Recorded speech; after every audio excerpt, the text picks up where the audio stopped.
Hello बच्चों, आज का हमारा टॉपिक है field intensity on equatorial line of electric dipole. तो सबसे पहले हम इसमें क्या करते हैं, consider an electric dipole consisting of 2 points. सबसे पहले हम कंसीडर करते हैं एक डाइपोल को जो 2 पॉइंट चार्ज माइनस क्यू और प्लस क्यू रखते हैं, separated by small distance 2l। और ये जो चार्ज रखे हैं माइनस क्यू और प्लस क्यू, इनकी बीच की जो डिस्टेंस है वो 2l है। With centre O and dipole moment P equal to q into 2l। और जो डाइपोल मोमेंट है इनका वो क्या है, P equal to q into 2l। मान लिया हमारे पास क्या है, 2 चार्ज हैं, पहला वाला ये चार्ज मान लिया, दूसरा चार्ज ये मान लिया, ठीक है। इस माइनस क्यू जो चार्ज रखा है वो A पॉइंट पर रखा है और प्लस क्यू जो चार्ज रखा है वो B पॉइंट रखा है। अब इस मिड O पॉइंट से, ये जो पॉइंट है O, ये मिड है, बिल्कुल मिड पॉइंट है, यहाँ से R डिस्टेंस तो ये वाली डिस्टेंस जो दी गई है, ये क्या दी गई है, R दी गई है। इस R डिस्टेंस से P पॉइंट पर हमें क्या करना है, फील्ड इंटेंसिटी फाइंड करनी है। इतनी बात समझ में आई। सबसे पहले हमने क्या करना है, एक डाइपोल मोमेंट लेना है जो माइनस क्यू और प्लस क्यू से मिलकर बनता है। A पॉइंट जो है उस पर minus Q charge, B point पर plus Q charge, O point से R डिस्टेंस पर P पॉइंट पर इलेक्ट्रिक फील्ड इंटेंसिटी फाइंड करनी है। इतनी बात क्लियर हुई। अब हम क्या करते हैं, सबसे पहले यहां से यहां तक मिलाने वाली एक लाइन ड्रॉ कर लेते हैं इस तरीके से।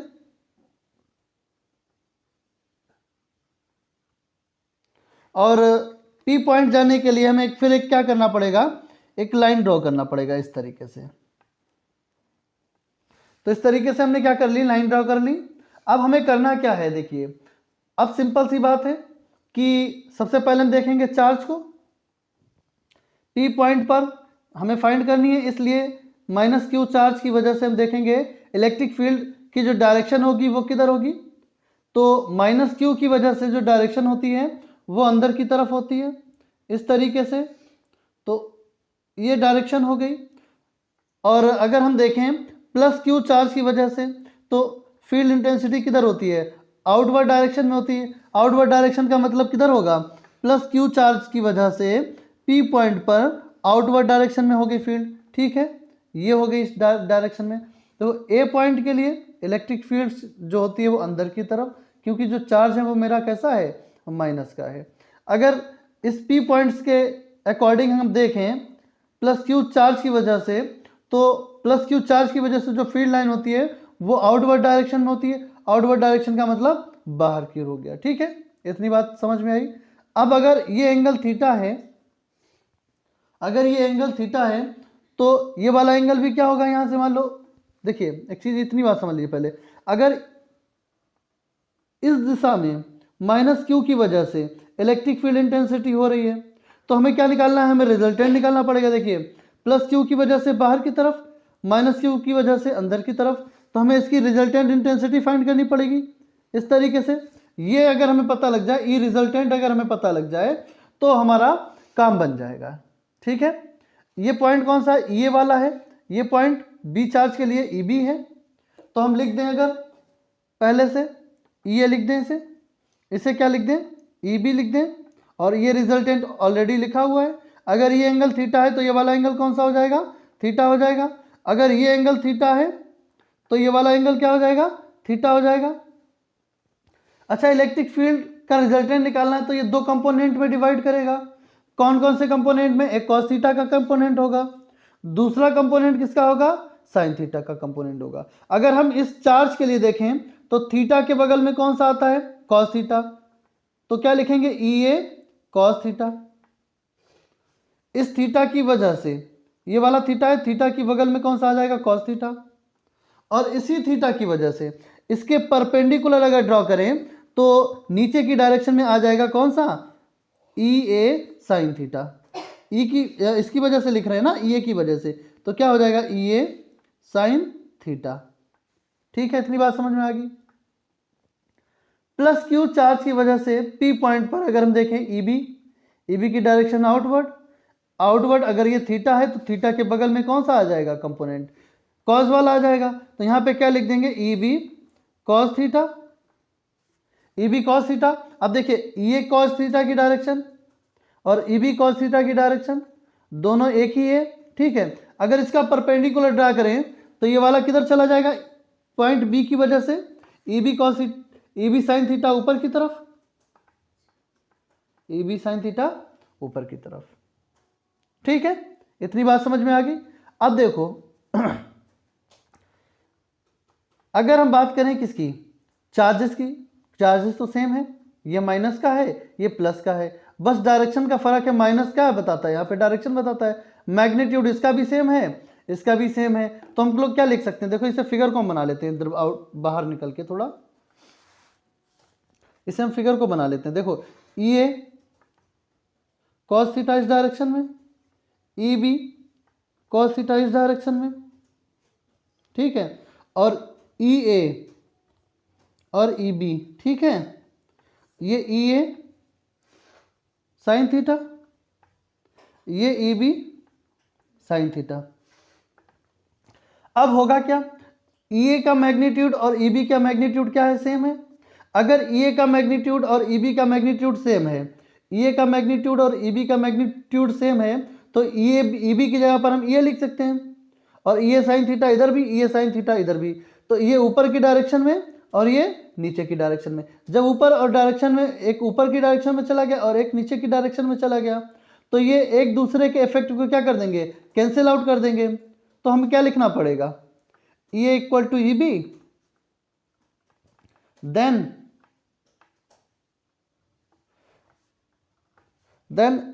ई A sine theta and E B sine theta neglected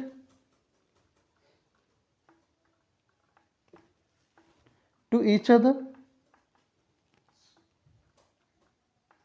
तो क्या करेंगे, ई ए अगर ई बी के बराबर हो गया, ई ए की मैग्नीट्यूड ई बी के बराबर हो गया, देन क्या करेंगे, एक दूसरे को कैंसिल आउट कर देंगे, ठीक है।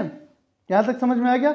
ई A sine theta E B sine theta के द्वारा क्या कर दिया जाएगा, नेग्लेक्ट कर दिया जाएगा। इतनी बात समझ में आ गई।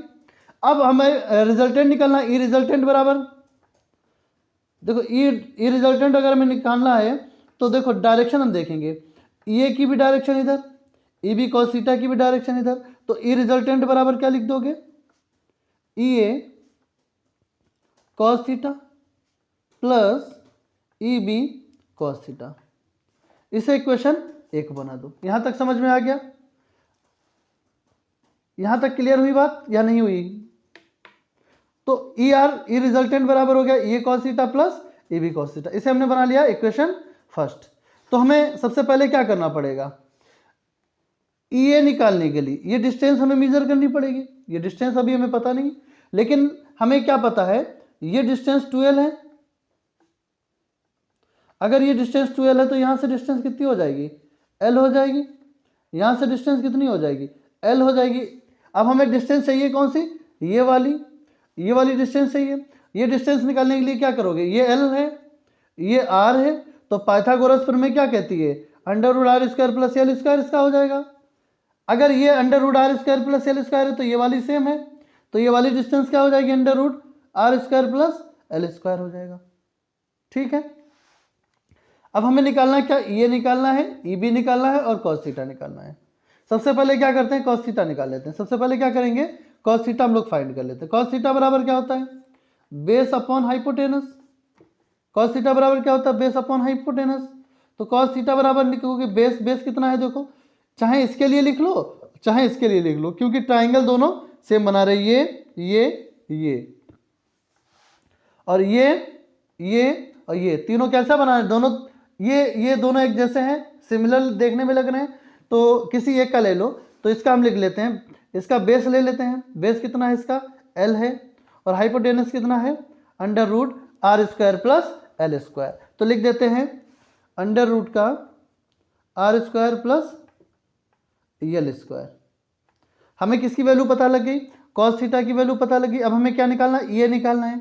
ये निकालने के लिए फार्मूला लिखोगे, पॉइंट चार्ज वाला 1/4 pi epsilon not into Q upon ये वाली डिस्टेंस लेनी पड़ेगी। ये डिस्टेंस क्या दी गई है, ए और पी दी गई, ए पी का होल स्क्वायर। तो ए पी की वैल्यू हमें पहले से पता है, ए पी की वैल्यू कितनी दी गई है। अगर लिखना चाहें ए पी बराबर क्या लिख सकते हैं, under root are square plus L square. ये ए पी की वैल्यू दी गई है, ये ए पी की वैल्यू दी है, और ये किसकी दी है, कॉस थीटा की वैल्यू दी है। तो अगर हम ए पी की वैल्यू लिखें तो क्या लिखेंगे, E A equal to 1/4πε0 into Q upon A P की वैल्यू दी गई है under root are square plus L square. ठीक है, तो यहाँ पे लिख देंगे R square plus L square, under root में है तो अंडर रूट लिख देंगे, और इस पर क्या चढ़ा है, स्क्वायर चढ़ा तो स्क्वायर लिख देंगे। इतनी बात समझ में आ गई। तो ये बराबर कितना निकल आया, 1/4πε upon under root are square plus L square का होल स्क्वायर। अब हम क्या करेंगे, जब स्क्वायर को अप्लाई करेंगे तो ये रूट गायब हो जाएगा, स्क्वायर से रूट गायब हो जाएगा, ये की वैल्यू कितनी निकल आएगी, 1/4πε0 Q upon are square plus L square. अगर हम फिगर की बात करें तो फिगर तो दोनों का सेम था, चाहे इस साइड का ले लो चाहे उस साइड का ले लो। अगर हम सिमिलरली बात करें, लिख दें सिमिलरली ई बी की वैल्यू फाइंड करें, तो जो ये की वैल्यू आई है वो ई बी की वैल्यू भी आ जाएगी। क्यों, क्योंकि फिगर दोनों कैसा था, सेम था, दोनों के फिगर सेम थे, तो r square plus L square, E B की वैल्यू निकल आई। ई ए की वैल्यू पता लगी, ई बी की वैल्यू पता लगी, कॉस थीटा की वैल्यू पहले से पता है। तो ई रिजल्टेंट हमारा क्या था, फार्मूले में इक्वेशन एक जो बनाया था क्या था, E A cos theta plus E B cos theta, यही तो हमारा फार्मूला था। तो इसे इक्वेशन एक हमने बनाया था, इसी को तो इक्वेशन एक बनाया था। अब पुट द वैल्यू ऑफ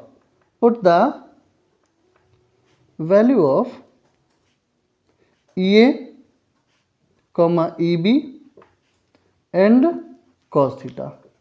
तो हम क्या करेंगे, ई ए की वैल्यू रख देंगे, ई बी की वैल्यू रख देंगे और कॉस थीटा की वैल्यू रख देंगे। चलो और पुट करो इसमें, तो ई रिजल्टेंट बराबर कितना हो जाएगा, देखो फिर ये की वैल्यू ली 1/4πε0 क्यू अपॉन क्या लिखेंगे, r square plus L square into cos theta की वैल्यू लिख देंगे एल बटे under root are square plus L square, plus E B की वैल्यू लिखेंगे इसी तरीके से 1/4πε0 क्या लिखेंगे, q upon are square plus L square into cos theta की वैल्यू रखेंगे, कॉस थीटा की वैल्यू क्या है, l upon under root are square plus L square. देखो एक चीज़ समझाएं तुम्हें, ये चीज़ और ये चीज़ दोनों सेम लिखी हैं, तो एक बार ये लिखी एक बार ये लिखी, अगर हम इन्हें जोड़ के लिखेंगे तो क्या लिख देंगे जरा बताओ, ई रिजल्टेंट बराबर, बस कुछ नहीं करना है, 2 लिख देना है और इसे एक बार लिख देना है। भाई एक एक जोड़ के 2 हो जाती ना, 2 बार लिखा जाएगा ना इसे,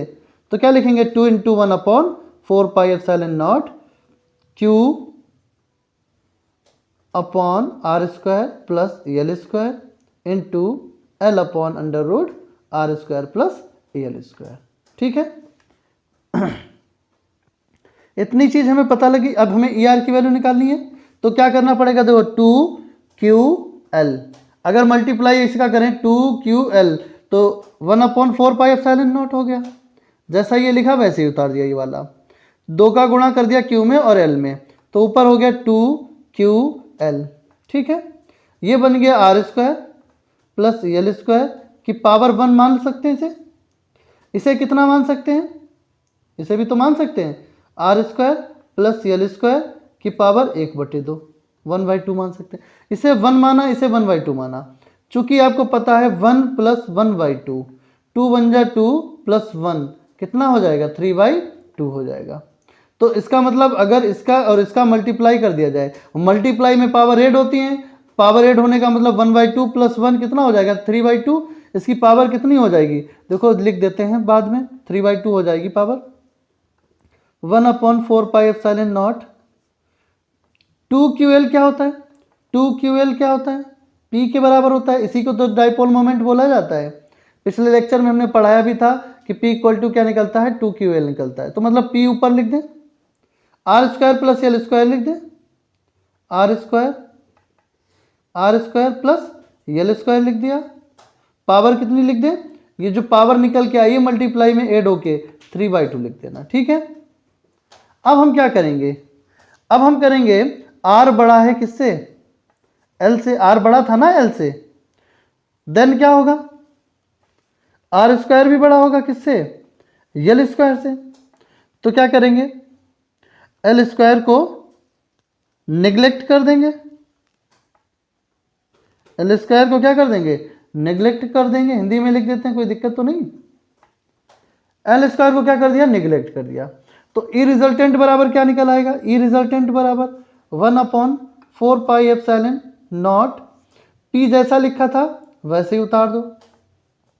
यहां से एल स्क्वायर को हमने छोड़ दिया तो बचा कौन, आर स्क्वायर बचा, इसकी पावर कितनी बची 3/2, और ये पावर से ये पावर कट गई, 2 से 2 कैंसिल हो गया।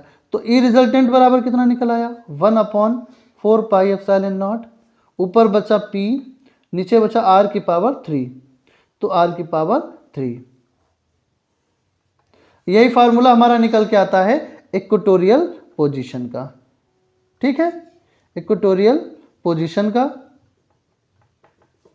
यही फार्मूला हमारा इलेक्ट्रिक फील्ड इंटेंसिटी का फाइंड हो जाता है, ठीक है।